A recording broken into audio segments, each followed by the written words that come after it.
Mes poulets, mes poulettes, bienvenue dans cette nouvelle vidéo. Si jamais tu ne me connais pas, qui je suis, Cédric, 7 bricots sur les réseaux, Instagram, TikTok, YouTube, là où tu es, et bien évidemment aussi Facebook. Qui je suis, tout simplement un bricoleur autodidacte, alors électricien, frigoriste de formation, mais à aujourd'hui je ne m'en sers plus. Je te montre tous les travaux du salon de massage pour l'activité professionnelle de ma femme, mais tu auras aussi également des hors-séries avec la rénovation de ma maison. Sur ce, place à l'épisode. Au programme aujourd'hui, pourquoi réaliser une coupe en drapeau? Je rajoute même là la visseuse à 4 modes. Je te laisse regarder.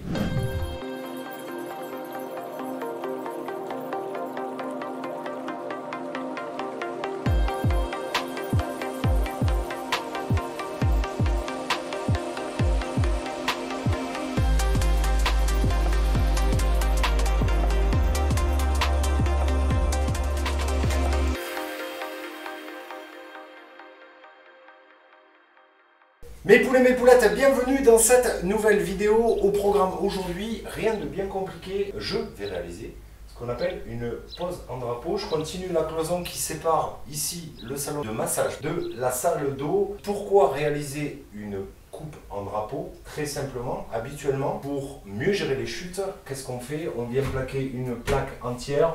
On monte et on récupère les chutes qu'on met ici en haut. Quand on fait ça, la problématique c'est qu'on laisse un joint qui file tout le long de la porte au niveau des charnières ou au niveau ici de la fermeture. Et la problématique c'est que malgré toutes les technologies de bande qui existent aujourd'hui, dans le temps, cette bande à joint là finit par fendre. Donc pour remédier à ça, qu'est-ce qu'on fait?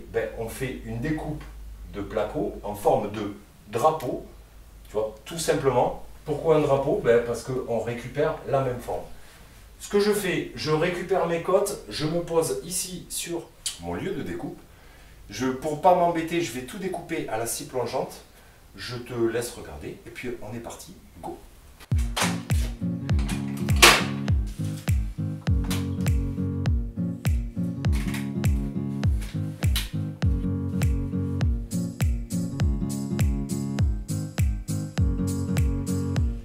Comme je t'ai déjà dit dans une vidéo précédente, ce que je fais lorsque je fais mon relevé de côte, je ne m'embête pas, je fais mon relevé de côte et je note de suite les côtes que je relève pour aller voir, tu vois par exemple ici, ici ou ici, ce qui fait que tout à l'heure quand je serai sur la table, j'ai juste à lever la tête et à regarder la côte que j'ai prise et au moins je ne suis pas embêté. Plutôt que de trimballer un bout de papier ou un bout de carton, c'est mieux dans le temps et c'est beaucoup plus rapide.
Ok, maintenant que la découpe est faite, je vais pouvoir la présenter. Une chose très importante, lorsque tu portes une plaque qui est découpée comme ça en drapeau, d'où son nom, toujours la porter de champ, parce que sinon forcément, alors là j'ai de la chance, j'utilise une plaque qu'on appelle la Solidrock, qui est une plaque hydro. Tu as toutes les caractéristiques. En fait, l'avantage, c'est que c'est une plaque hydro qui, en plus de ça, a une forte acousticité et une grosse dureté, une grosse résistance. Pourquoi j'ai utilisé cette plaque ici dans le salon de massage? Parce que ici, sur ce pan de mur-là, je risque d'avoir des meubles hauts, donc du coup, du poids, et cette plaque-là résiste grosso modo 2 fois plus à une plaque normale. Donc pour pouvoir la transporter, toujours la prendre, la basculer, la mettre de champ. Si jamais tu as une découpe en drapeau, alors ça ressemble pas à un drapeau, mais par exemple comme il y a ici autour de la fenêtre, au niveau de cette fenêtre-ci, mais ça je te l'ai déjà montré dans une vidéo précédente, ce qu'il faut faire c'est rajouter un petit assaut supplémentaire pour pouvoir renforcer le U, pour pouvoir la transporter sans la casser, parce que généralement cette plaque-là elle va venir casser ici. Bref, je la mets en place. Et on y va. Et juste avant, petite particularité, je te montre de suite. Si jamais tu utilises des plaques Solidrock ou des plaques Habito, c'est le même système. Habituellement, une vis à placo a cette forme-ci, c'est-à-dire que c'est ce qu'on appelle une tête fraisée et ensuite un filetage normal classique. Alors là, j'ai pris une vis de 45, habituellement on utilise des vis de 25, je les ai, elles sont à côté. Bref, mais le débat n'est pas là. Sur une plaque type Solidrock ou une plaque Habito, le filetage n'est pas du tout le même. Si tu regardes, ah oui, je ne vais pas pouvoir te montrer avec mon petit doigt. Si tu regardes ici, je vais te montrer, hop. Si tu regardes ici, le filetage, on dirait que la vis est légèrement tordue, justement pour pouvoir venir serrer la dureté de cette plaque-là. Donc attention, le type de vis n'est pas du tout le même. Moi, ce que j'ai fait pareil, c'est que j'ai pris des vis plus longues parce que de l'autre côté, je vais faire un double, ce qu'on appelle un plaquage en double pot, c'est-à-dire que je vais avoir 2 plaques de Solidrock l'une contre l'autre pour ne pas avoir de bruit qui vienne du garage jusque dans le salon de massage. Sur ce, je la mets en place.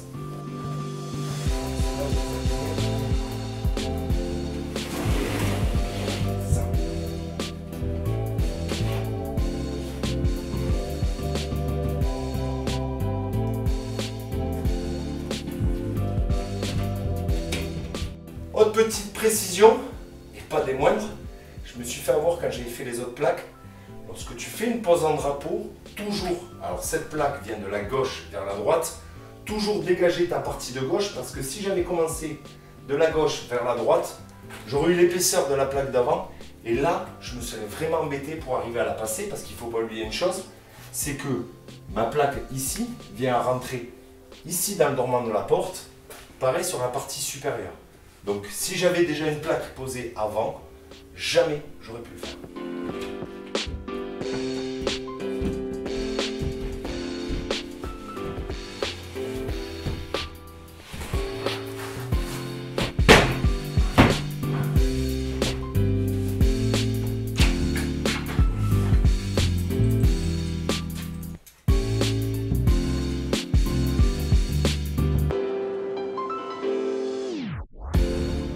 Pareil, petite astuce de feignant, ce que je fais, c'est que je commence à visser du haut vers le bas, parce que automatiquement tu vas tomber des vis, et du coup les vis tu laisses par terre, et après tu finis par le bas en remontant, et tu vas t'économiser au lieu de monter et descendre de l'escabeau, c'est déjà pas mal.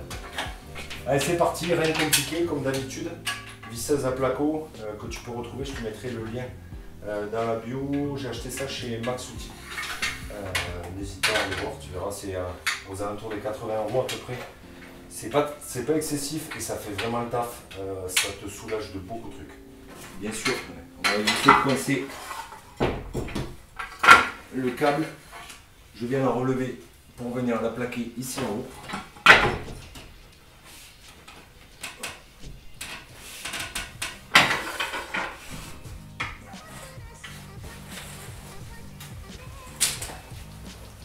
À savoir que nos copains qui nous fabriquent les plaques, en ce moment ils sont pas gentils, ils nous font des plaques qui sont pas forcément d'équerre.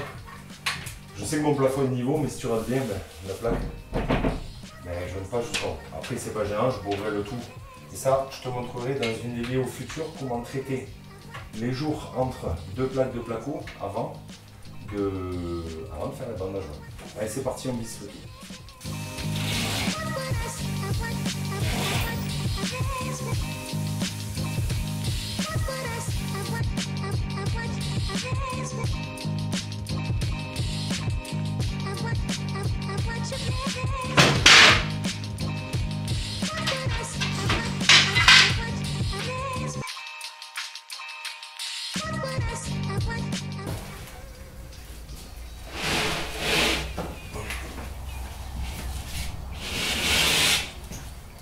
Petit conseil, lorsque tu prends une plaque, alors surtout une solid rock qui fait à peu près 2 fois le poids d'une taille normale, ne me demande pas le poids de la plaque, je ne sais pas. Elle fait 2,60 par 1,20, ça je sais, et je sais que c'est très lourd. Ce que je fais, c'est que je la lève en 2 temps. Dans un premier temps, je la prends en pince, je la cale sur ma chaussure de sécurité, et du coup après, je peux, comme ça, pouvoir la prendre, la porter, la passer par-dessous et la porter. La chaussure de sécurité, contrairement à ce qu'on pense, alors oui, ça sert aussi à protéger, mais c'est un des premiers outils qui t'aide dans le quotidien. Même lorsque tu bricoles quoi que ce soit, ben, tu peux toujours t'en servir d'appui, c'est pas gênant, ça fait pas mal.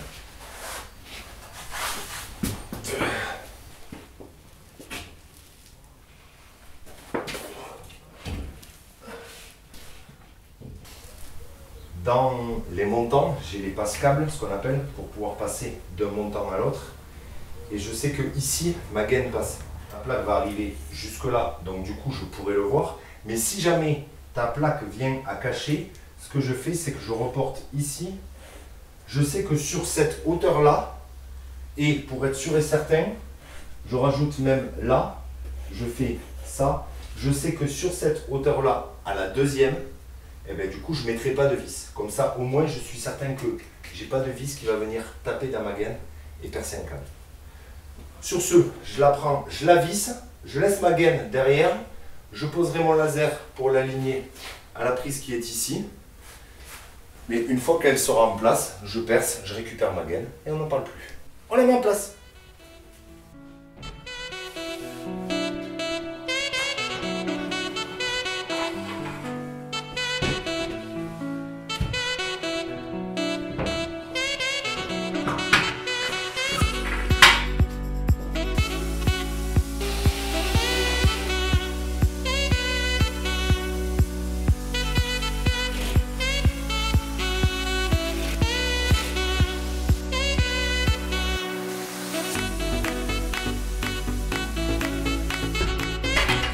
Petite particularité, les plaques ici en bas, je ne m'amuse pas à les visser pour la simple et bonne raison, c'est que je vais avoir une chape de ravorage, c'est-à-dire que j'ai une chape qui va monter au sol, enfin qui va monter pardon, pour récupérer la hauteur du sol fini par rapport à la porte d'entrée là-bas. Grosso modo, je vais avoir 10 cm. Donc du coup, je vais avoir du béton qui va venir ici et aucun intérêt d'aller visser la plaque en bas parce que c'est le béton qui va venir me la tenir. Alors, aujourd'hui, je ne sais pas encore ce que je vais utiliser, soit faire une chape classique, soit faire un fer-nacelle sol, mais je te laisse voir la suite plus tard et comme ça, eh bien, tu le sauras en même temps que moi. Sur ce, ben, on finit de visser la plaque et puis voilà, c'est parti.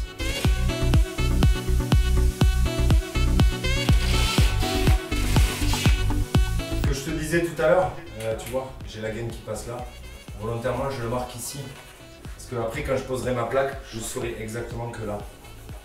Ah ben faut pas mettre de vis parce que sinon ça passe à travers.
passer avec la visseuse à choc.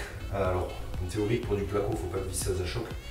Mais c'est la visseuse la plus adaptée que j'ai parce que je suis plus à l'aise, main gauche, avec cette visseuse-là que la visseuse à placo. Idéalement, bien sûr, il faut continuer avec la visseuse à placo et surtout pas avec une visseuse à choc. Petite précision, les embouts, toujours très attention, très important d'avoir les bons embouts adaptés aux bonnes vis, mais surtout si tu as une visseuse à choc, un embout qui accepte que le choc, c'est-à-dire la torsion, parce que sinon ton embout il va se casser net. Ce que j'ai fait volontairement, la visseuse, c'est que la visseuse a 4 modes. Elle a la vitesse 1, 2, 3. Donc plus tu montes ta visseuse, plus tu auras de couple de serrage, et elle a un mode automatique. Donc du coup je suis passé en mode automatique. Comme ça, en fait, je ne risque pas d'abîmer ni la vis, ni d'aller trop loin quand je visse.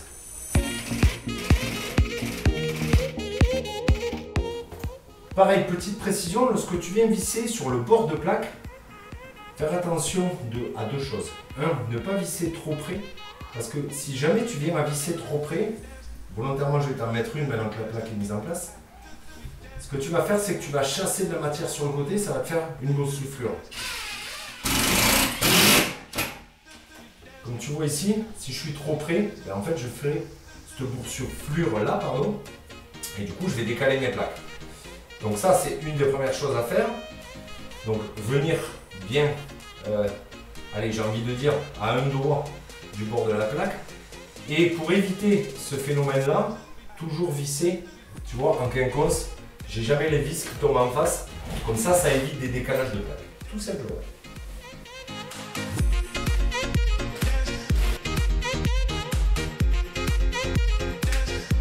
Ok, je t'explique. Maintenant que j'ai calé mon laser, volontairement j'avais laissé ce trait là qui est le trait d'axe des prises qui vont venir par-dessus les plans de travail. J'ai calé mon laser sur le trait. Tu vois, comme on le voit, hop, j'ai mon trait laser qui est ici. Je sais que ma prise de courant est par là, donc je ne vais pas m'embêter. Je vais aller directement à la visseuse. Ce que je vais faire, c'est que je vais décaler ici. Comme ça, je fais un seul trou de prise. Si jamais il en faut une deuxième, je pourrais faire mon deuxième trou à côté sans aucun problème.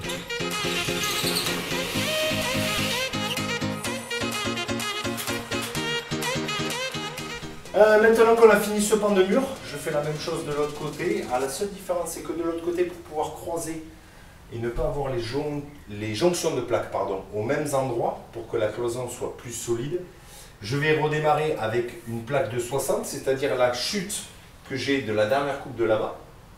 Je la redéligne à 60, je refais une pose en drapeau, et puis comme ça, on est parti.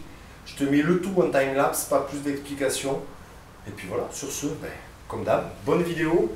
Rendez-vous dans 15 jours pour la suite, tu verras.